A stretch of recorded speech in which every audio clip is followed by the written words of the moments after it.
Good morning, people! Naaga akong magluto ng kanilang iftar. Kasi, nag-chat lang yung amo ko kagabi bago ako matulog. Nabasa ko sa aming GC na yung menu today ay couscous. Siguro gusto to ni Basmang couscous. Then, ang sabi niya, kailangan ko lutuin to ng early. Kasi nga, ako yung magbabantay ngayon. Nakahanap yung bata sa akin. So, ako yung magbabantay ngayon ng ni Basma sa ospital. So, alas 4 daw ako aalis dito ng hapon. So, itong lulutuin ko, mamaya pa nila kakainin to ng iftar, mga alas 6:30 dito sa KSA. Tapos, si Ben na ang bahala dito pagkatapos kong maluto to. Kasi nga, magdadala din ako ng itong pagkain na to. Dadalhin ko dito sa ospital ng konti para kay Basma. So, the rest nun, si Ben na ang iinitin na lang ito ni Bel. And then, pati yung sambusa, si Ben na ang bahala mag-prito. So, ito ay kailangan ko siyang lutuin ng maaga. So, ngayon ay kakatapos ko lang nag-breakfast. Kakatapos lang namin nagkape. So, meron akong mga meat with bones na karok or lamb meat. Papakuluan natin muna. Lalagay natin yan sa pressure pot. Naglagay ako ng onion. Malalaki yan kasi tanggalin natin mamaya. Cinnamon stick, tapos lemon na dried lemon, tapos luya. Lalagyan natin ng tubig.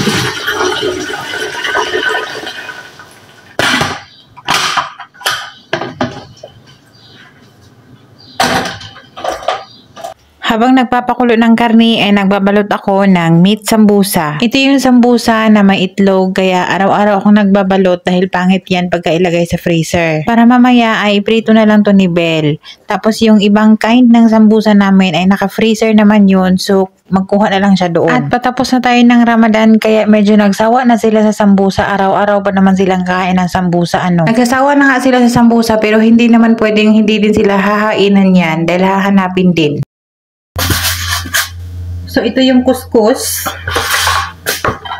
Ang makakaluto nito ay hot water. Pwede naman hindi ito steam, pero bago siya steam, lalagyan natin yan ng hot water para hindi siya mag-buo-buo. Ganun lang yan siya. Semolina grind. Na maliliit na granules. Medium pala yung nito. So, unti-unti natin lagyan yan ng hot water. Unti-unti. Kadami naman to. Ang sabi ni Amo ay konti lang. Kaya enough na to sa kanila yung isang box. Lagyan natin ng asin. Tansyahan lang yung asin.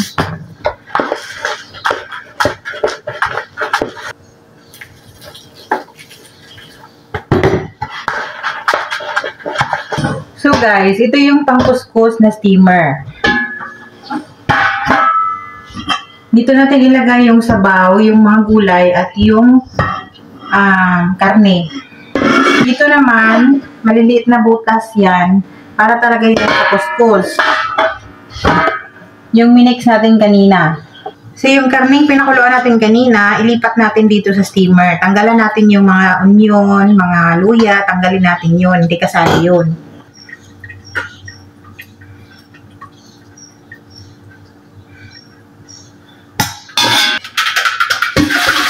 Gamit ang tubig na yun. Kailangan natin yan. Yung gulay na nilagay ko ay potato, carrots, pumpkin, baby kusa. Maliliit na kusa dapat. Tapos, 2 slice lang na cabbage. So, unahin natin yung carrots at patatas.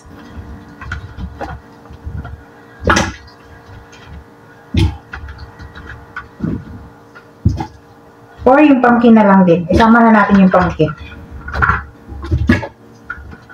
Timplahan natin yan ng magic cubes, paminta, konting cinnamon powder, konti lang dahil nag-cinnamon stick na tayo kanina sa boiled meat.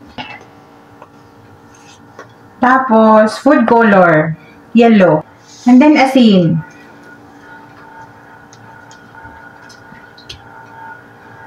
So yung couscous na ilagyan natin ng hot water kanina, lalagay natin yan sa steamer para ma-steam siya habang nagluluto tayo ng mga gulay. Yung kusa at yung cabbage ay later ko na yan kung mag-half cook na yung ating potato, carrots at pumpkin.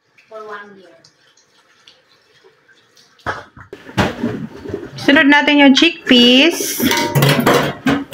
Tapos yung zucchini and cabbage. Ibabalik natin dito para lagyan natin ng butter. Tapos tingnan natin yung texture kung okay na. Nag-uubo kasi yan kaya kailangan natin lagyan ng butter. Dagdag linamnam na rin.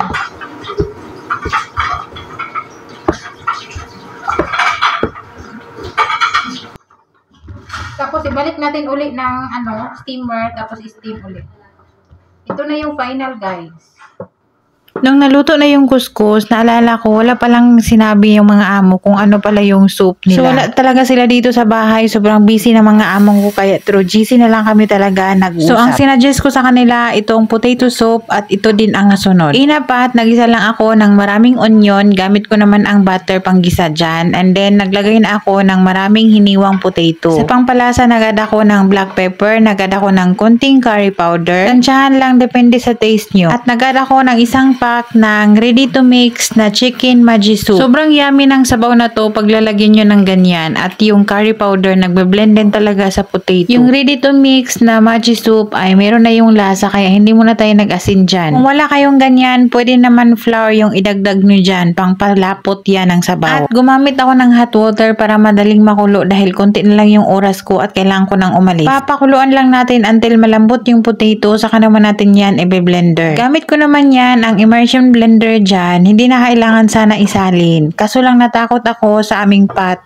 Baka ma-scratch na naman. Kaya nisinalin ko yan sa isang bowl. I-blend lang natin yan until mag-smooth. Ito yung sinuggest ko sa kanilang sabaw dahil yung pangalawa naming alaga ay sobrang picky at nagpa-fasting.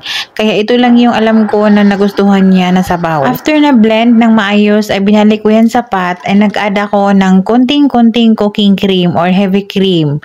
Then pinakuluan at tinikman ko kung ano ba yung kulang, dinagdagan ng konting salt and then okay na yan. At dali-dali pa akong gumawa dyan ng sweets para sa iftar nila. Kawawa naman yung mga amo at walang madatna na sweets mamaya. Itong sweets na to ay meron na tayong upload nito nung mga unang linggo ng Ramadan. Yung pastry daw pala niyan ay hindi akong gumawa niyan. Ready to use na yan. Binili yan ni amo at nakalagay lang yan sa freezer.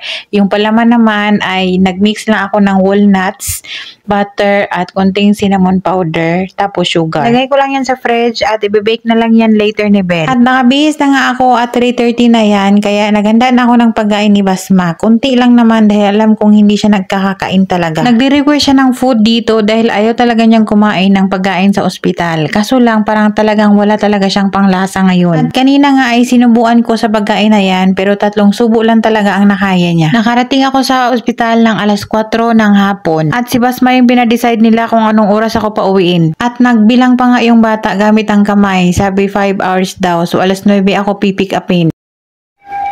Dito na tayo sa guys. Dito na tayo sa ospital. At ang alas 9 na uwian ay nagiging pasado 1:00 na. Mag-aalas 2 na nung dumating ako sa bahay. Na-stuck ako sa ospital dahil hindi available yung driver namin at sobrang busy ng amo kong babae. As usual, dito tayo dadaan para wala tayo makitang mga ikukuha na sana ako ng Uber ng amo kong lalaki para makauwi na ng bahay. Hindi ako pumayag, baka saan ako dadalhin sa mga Uber na yon. Di baling dito na matulog sa ospital. Fast forward tayo, bandang 5:30 na yan. Dito na ako sa room ng bata So 5:30, iftar time na ng alas 6. So nagdi-deliver na sila ng mga pagkain. Sa Ramadan pala, hindi magre-request yung mga pasyente or mga watcher. Iisa pala yung menu ng pangkalahatan. Kumplito yan. May 2 kain pa ng soup, may waragainab pa nga, may main dish, may sweet pa, may dates at may gesta or creme. 2 tray ang ibibigay sa watcher at sa patient. Yung patient naman hindi ko kinuha kasi nga meron namang food si Basma. So ito naman yung para sa akin. At ito na yung kaganapan ng iftar time sa bahay. Pinirito na ni Bel yung mga sambusa. Nag-init na rin siya ng soup na ginawa ko ng potato soup.